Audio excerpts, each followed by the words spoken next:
Hello and welcome to the FSF podcast. I am Tim. I am your host. I'd like to welcome you to the show that is made by nerds for nerds.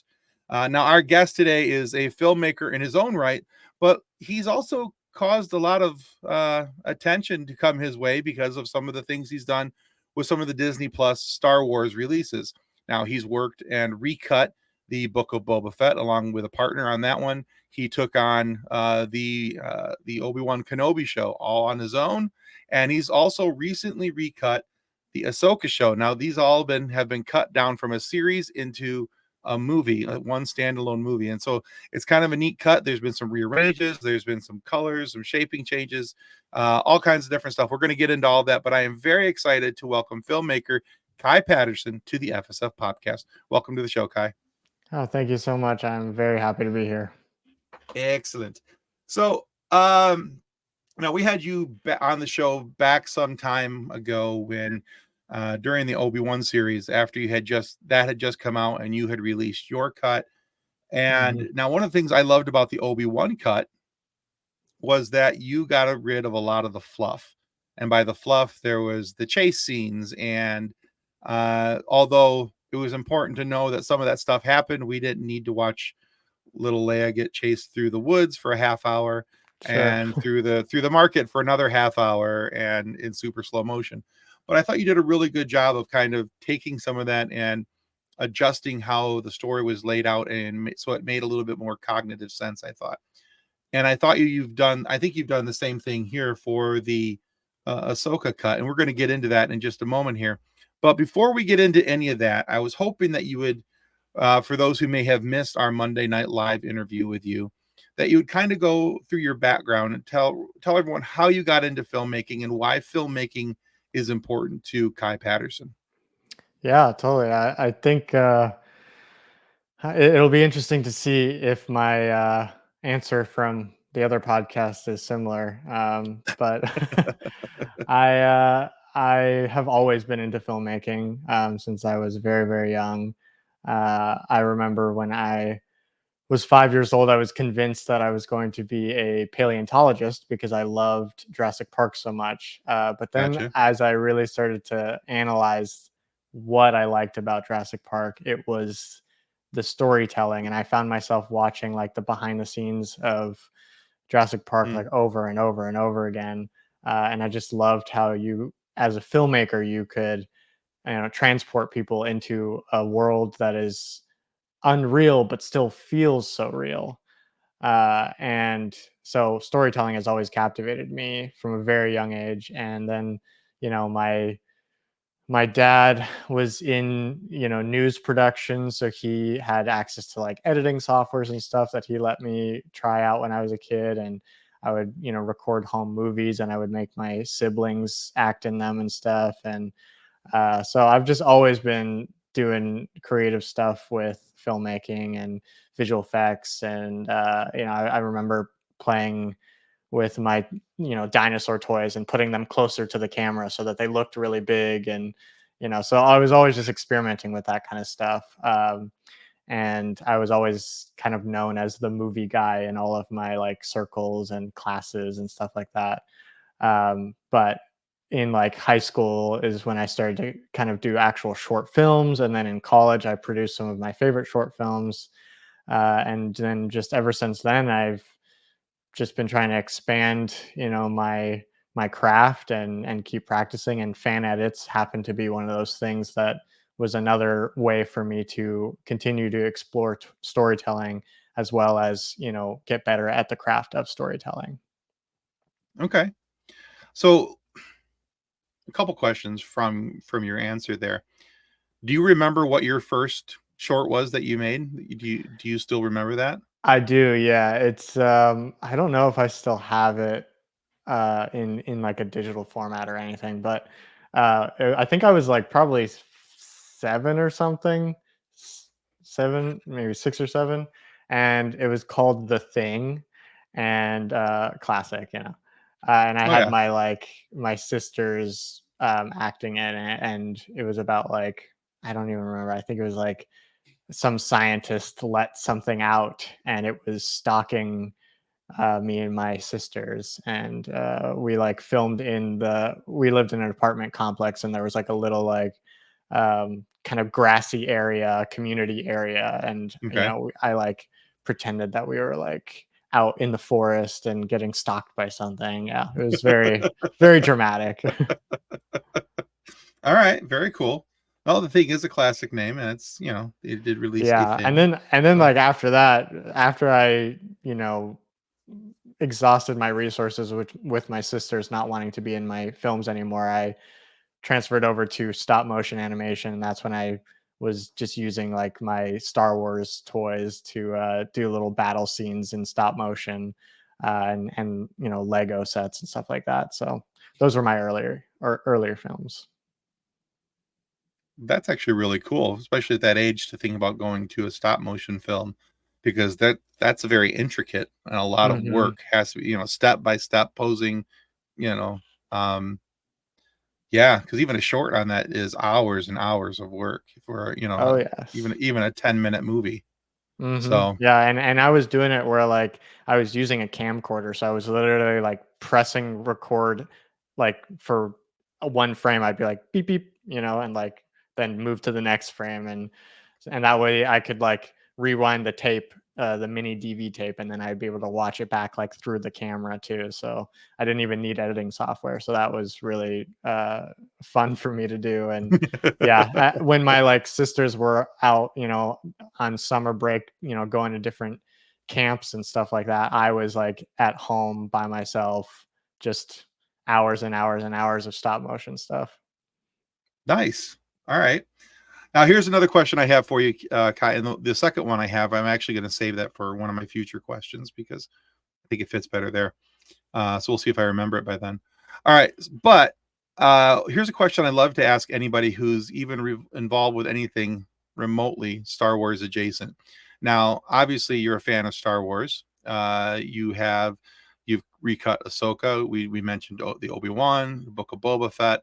Um, but my question for you is, when did you get involved in the Star Wars universe, and what does having your mark on a Star Wars as a film, as a fan edit even, what does that mean to you?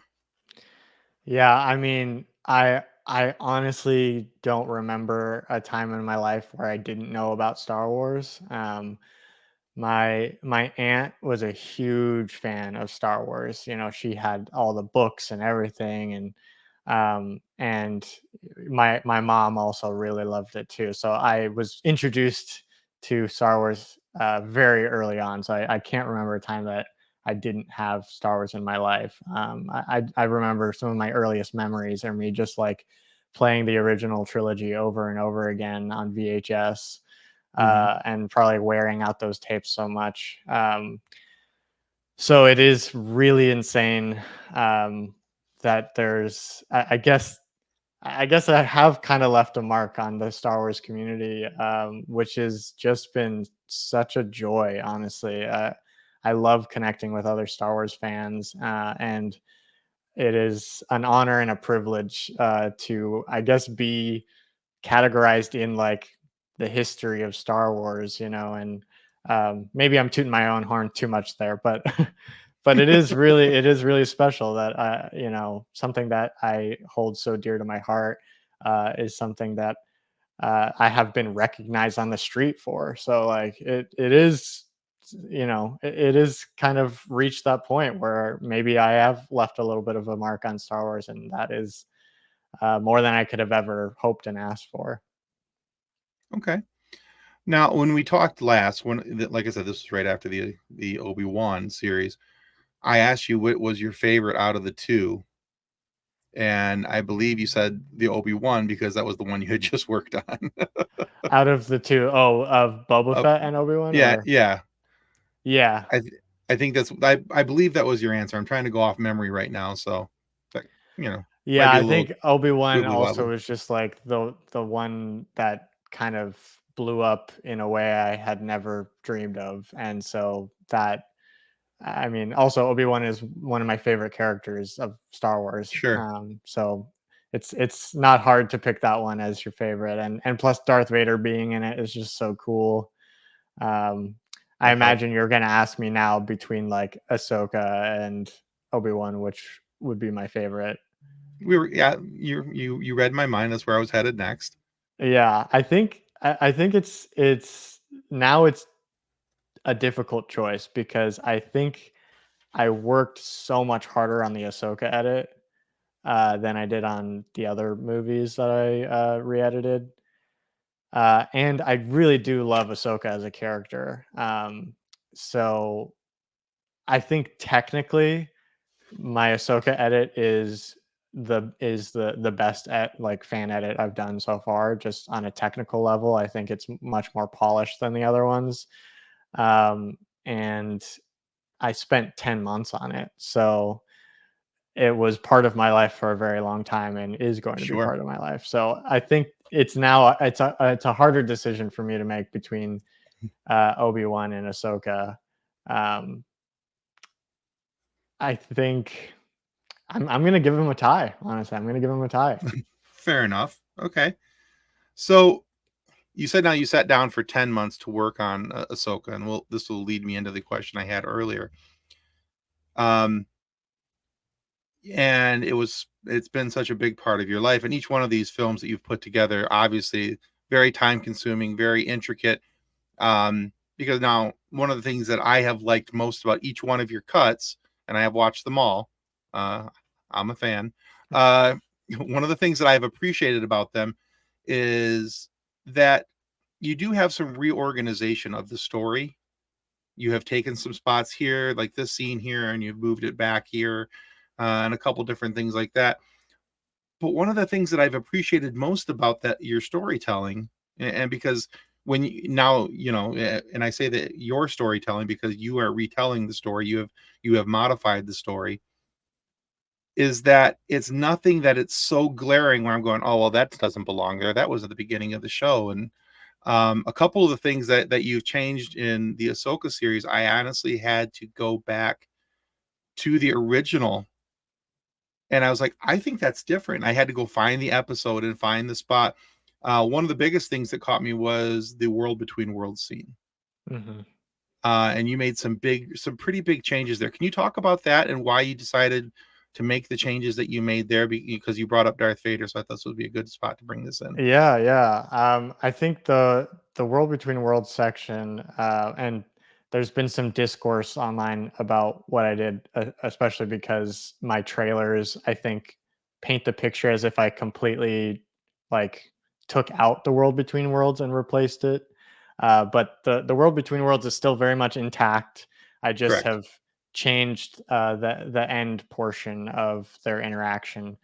And the reason why I did that was early on, there were definitely some leaks that it was a potential that we were going to see, Ahsoka on Mustafar with Anakin or something like that. Hmm. And a lot of people started to like, have fan theories about why this would be and, an alternate timeline maybe. And Right. that got me very excited. And then I actually was able to secure a movie ticket. I think Fandango was doing like a fan event in LA.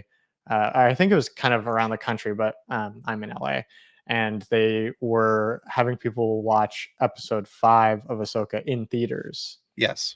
because they knew that that was going to be a huge thing because Hayden Hmm. Christensen was back and all that stuff. So I, my fiance and I went, and we almost did not make it. We were like, I think like one of the last two people that were let into the theater because it was already packed, and we waited in line for hours, and then we got in.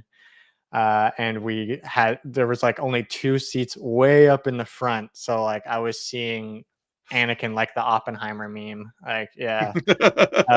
So it was, but it was still an incredible experience, and like I'm so glad we were able to experience it on the big screen because I think that that really like felt different. Because after we came home, we watched it again just on my TV, and it didn't quite have the same impact. So I was really glad that I was able to see it on the big screen.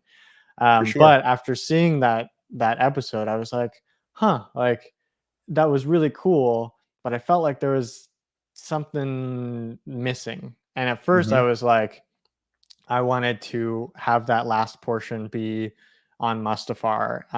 And my idea behind that was I was going to have, once Anakin is channeling Vader, I imagine this kind of like world between worlds force memories or visions that Hmm. Ahsoka was having might be something like the rules of like Inception, where like they're, you know, anybody that's in this dream is projecting their own, Right. realities into the dream world space. And so I figured if Anakin is now channeling Vader, wherever Vader goes, Mustafar comes with, because that's such a big part of his Yeah. life. He ended up Sure. creating a castle there, but that's where he really fell hard to the dark side and had his last encounter with his mentor and best friend and brother. And so that's what I was going off of at first. I was like, I want to make this sequence in Mustafar as kind of like this dangerous experience for Ahsoka, and she can see kind of the darkness of her former master and then come to terms with that. But then when I did my announcement video that I was going to be doing the Ahsoka edit, there was a woman who commented and said, I don't think that the Mustafar thing makes a lot of sense because Ahsoka doesn't really have a connection to Mustafar. But Malachor from Rebels season 2 could be a really great setting for that. And I was a little bit in my ego of like, no, I think my idea is better. But then I was really thinking about it. And I was like, you know what? Damn, it's true. Like, obviously, I think that my Mustafar idea had merits to it, Oh, for but sure. this movie is called Ahsoka, so like we want this to be about Ahsoka's Hmm. experience. And the more I thought about it, the more I was like, damn, that's actually kind of the perfect bookend for her experience with this world between worlds section, because it kind of starts with their first missions in the Clone Wars, and then into the siege of Mandalore, and then the last thing, which would be from Rebels in Malachor, was when she actually had to face the idea that her master did become Yeah. Vader. And I kind of felt like she didn't emotionally recover from that, and this is something that's holding her back from Hmm. continuing and like being a good mentor. So I thought that that would be a perfect setting for this last moment where she has to overcome something and learn the lesson of fighting to continue. So that's where those ideas came from, and I think it's one of those things where now when I watch my movie version of it, I'm like, it feels like there's no other way it could have been. Hmm. Um, so I don't know. I that it spoke a lot to me, and so that's why I included it. I like that. And the reason I like the Malachor ending to the World Between Worlds section is because so in the show and even in your movie, she comes out of this as, I've made comparisons before to it being like Lord of the Rings, Gandalf the Grey to Gandalf the Hmm. White. Here she is as Ahsoka the White. Like this whole, she's got different clothing on, her personality's different. So something striking had to happen for that to move forward. And I didn't feel that it was enough that she had met up with her former master and in the World Between Worlds. It wasn't enough to just have this bump in this tie-in to us to Anakin, but to go through that and then to mourn his loss. I thought was a nice tie-in, and it allowed her character to move forward. I thought that was the impetus to help her move forward. So Hmm. I really did appreciate that change that you made there. Um, Now, we're talking about the changes to Ahsoka and why you felt that had to be done. Um, but there's other changes that you made as well. When we talked earlier about some of the sequential changes. What are some of the sequential changes, even if it's just a minor one, that you thought was a nice change to the storytelling? Yeah, it's actually a pretty big difference in my movie and the show, but I completely cut out a whole section of story where the bad guys have the star map, or Ahsoka gets the star map, gives it to Sabine. Sabine's trying to open it, then it gets taken from her. Then the bad guys have the star map. All that. I cut that whole section out, but I still wanted, like, the beginning section where we have Balin break out Morgan Elsbeth from the security ship and stuff. So it actually worked out surprisingly well, where you know in my version, Ahsoka is already investigating different things that Morgan Elsbeth has kind of like left a trail Mm-hmm. behind of. And so I have Hu Yang say that they were already on their way to Corellia, and then Hera called them in to check out the scene of the crime. And then Hera and Ahsoka go to Corellia together, instead of it being after Sabine is stabbed and she's sitting in the hospital, and then now Ahsoka and Hera go off to Corellia. And I just feel like that flowed a lot better, because now we're kind of getting the gang back together slowly, and it has more of a significance on the relationship between Sabine and Ahsoka, because she's almost waiting to include her until she kind of has to, until she's like, all right, things have progressed a little bit further. Now I'm not just, following this trail of breadcrumbs, but now I've actually had to fight an inquisitor. I think it's time to bring on an apprentice to help. So that's kind of a huge thing, where like just taking out a section and moving things to a Mm-hmm. different place like changed the whole dynamic of the first quarter of the movie. I Now this is another area where I was actually hoping this was the one you were going to reference, because uh so it's like you're reading my mind over. Good job. It's the But Jedi mind trick. there you go. Uh but the reason I liked that is because I honestly felt that the fight between Shin and Sabine was pointless. Having her get stabbed was pointless. Mm-hmm. Um and I mean, the fight was cool, don't get me wrong, but it was also kind of unnecessary in just as far as the storytelling, and it really didn't add anything to. We already knew that Sabine and Ahsoka weren't on good terms, and we already knew that they weren't exactly a-okay with each other. So having that uncomfortable scene in the hospital really didn't help Mm-hmm. any of the storytelling. And so I do like that we go from we kind of get rid of all that, and we go right to Balin having the map, and they're setting it up, and then Sabine has her opportunity to intervene, and she does what she does. Mm-hmm. So I thought that was one of those things where it kind of like when I look back at the Obi-Wan series, where like we needed to know that little Leia got chased and that she got abducted. We didn't need to see it all. We Right. already knew that Ahsoka and Sabine had a frayed relationship. We didn't need to see it all leading up to that point. Mm-hmm. So, and all the things that kind of went with that. So I do like that, and I thought that was kind of a nice change. But so one of the other things I want to give you a little bit of a pat on the back about is I love that you went with the old school lettering for the Ahsoka, Oh and yeah. that you improved the crawl and all these things, and that opening crawl. It's just, when I started up, I was like, because I know that there was a crawl to Ahsoka originally, but it looked much different, and it just felt, it's like, if you're going to put a crawl in, make it a Star Wars crawl, and that's what Mm-hmm. you did. You made it a Star Wars crawl. So it was kind of one of those things. I'll show you a picture here when we're done of my dog and I watching the Ahsoka. She was actually very enamored with it. Oh She wow. would, Great. yeah, you caught the attention of our pit bull. She was just, yeah. Perfect. So, Yeah, I actually um, did have that in mind when I was editing. I was like, is this going to be interesting for pit bulls? And I'm glad that I got that through. nailed it, 100%.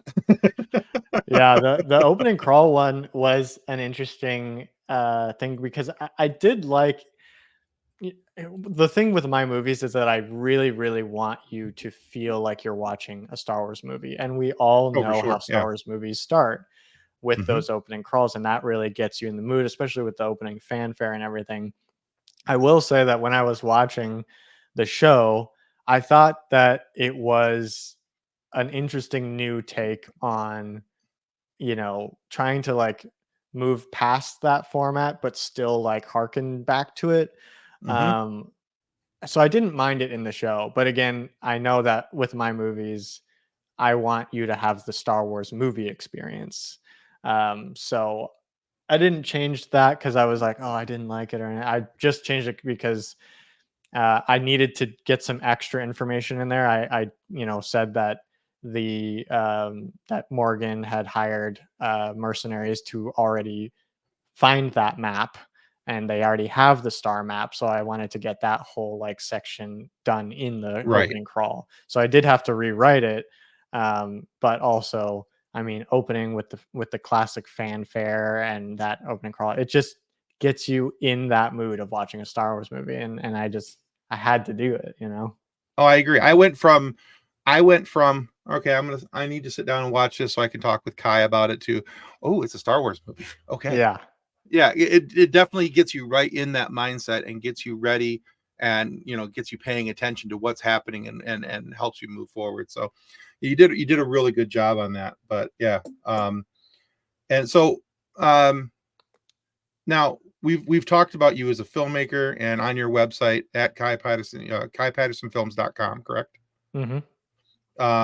People can go there, they can check out your stuff. This is also where they can find the cuts of your films. Hmm. And as long as they, there's a disclaimer there for you guys to click. Please read through that disclaimer, it is very important. um, but there, you also have several of your own shorts and some Hmm. other films on there that you have directed that people can take a look at. So, what film or short on your website would you direct people to for your own films, not your fan edits, but your own films, to say, "Hi, I'm Kai Patterson. I made this." Yeah, I think that would be my most recent short that I did last year, called "The Calico Cuckoo," which was a Twilight Zone inspired short film. Okay. And I'm very, very proud of it. I love the performances that my actors gave me. I wrote and directed it, and I had my film partner, Vince. He was the DP of it, um, great on camera.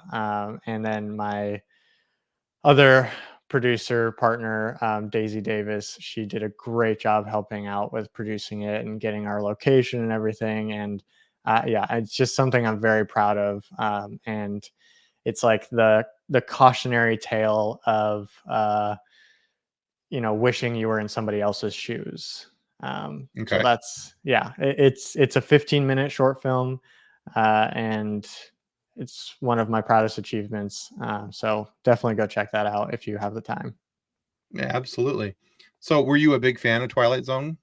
Oh Is that yeah, why you made that, or is it just yeah. I would watch it all the time. Like my mom and I would watch it reruns all the time. Saturday mornings too. And hmm um, I just love I just love that kind of storytelling of, Halloween is like my favorite time of year. So, I just love anything that gets you into that spooky vibe.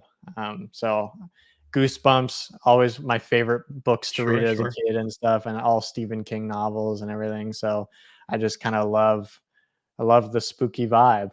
That's my vibe as well.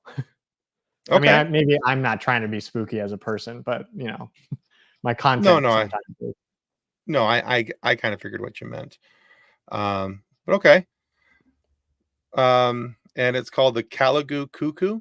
The Calico Cuckoo, yes, and a The lot of people Calico. ask Okay. me why I came up with that title, and Well, upon that was next. reflection, I feel like I should have have it had a different title, because I know that it just looking at it, people don't really want to talk about it because they don't really even know how to say it, which is detrimental to when you want people to be talking about your movie so that people watch it.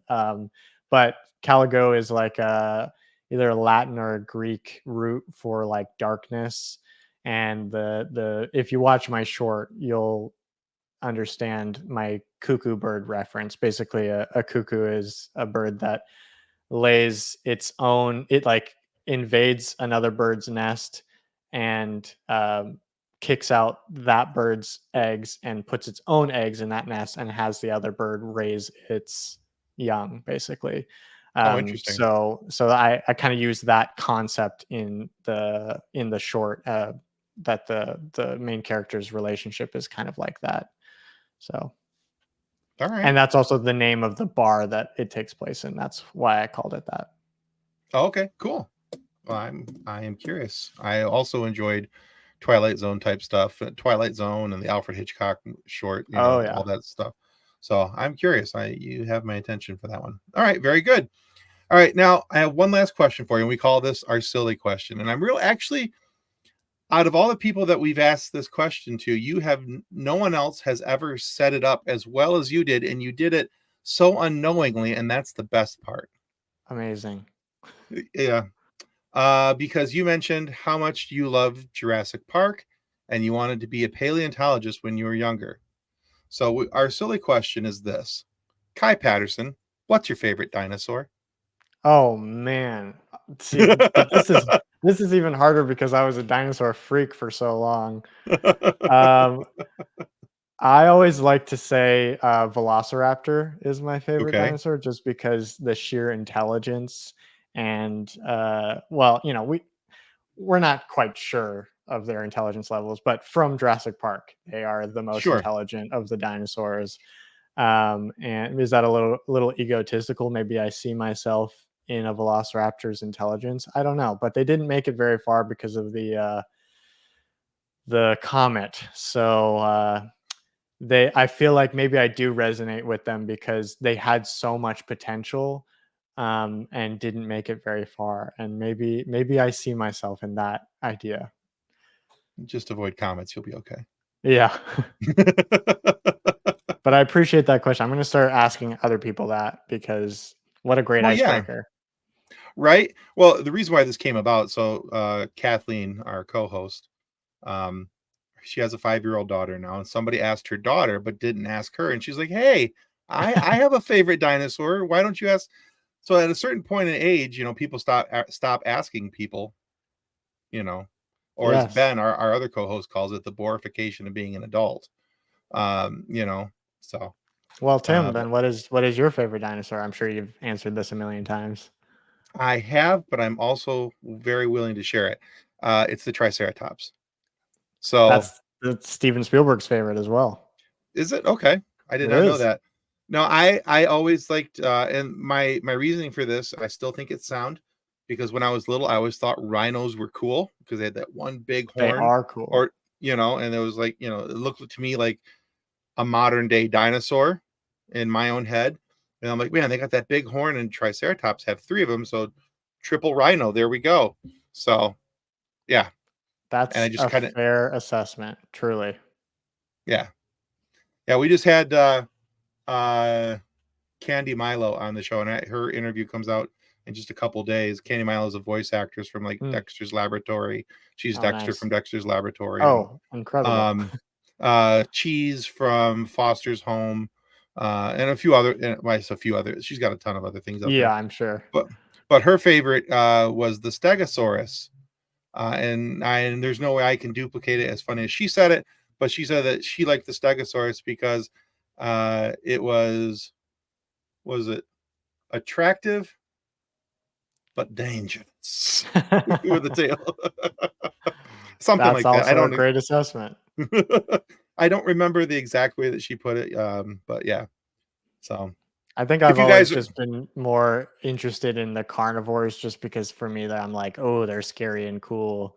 right, But I get a lot of people like the herbivores, so more power to you. And Steven Spielberg, that's why he added I think the first dinosaur that you really get a full view of, other than the Brachiosaurus, hmm, is the Triceratops, where they actually built that whole animatronic. And I think it hmm, was mostly because Steven Spielberg wanted to have a real Triceratops in the flesh that he could touch. So there you go. fair enough. I mean, hey, if you're making the money and the studio's paying for it, you're making the movie rather, and they're paying for it, might as well Hmm. get what you like.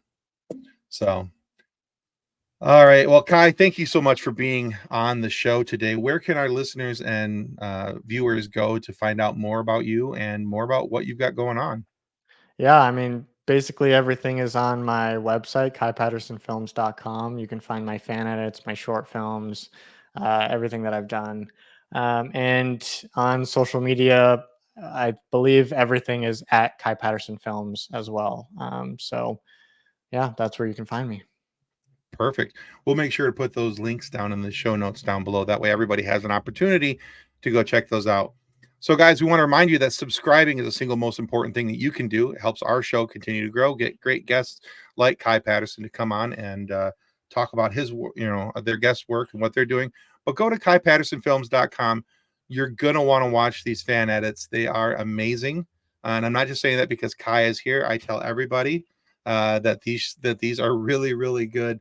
And it's for me, and it depends on how you like to watch Star Wars, but I watch it chronologically. So when it came time to watch the Ahsoka series, was when your edit came out. It was almost perfect. So I sat down and watched the Ahsoka series, and then I watched your movie right after it.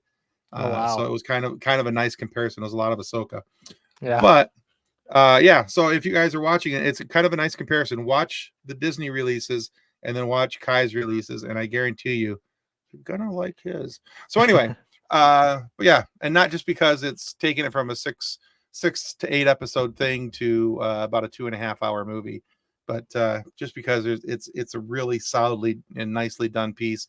There's some brightening of colors. There's some amplification of audio and things that are hard to hear in the Disney show are now nice and clear. I could go on and on and on, but just go to Kai Patterson Film.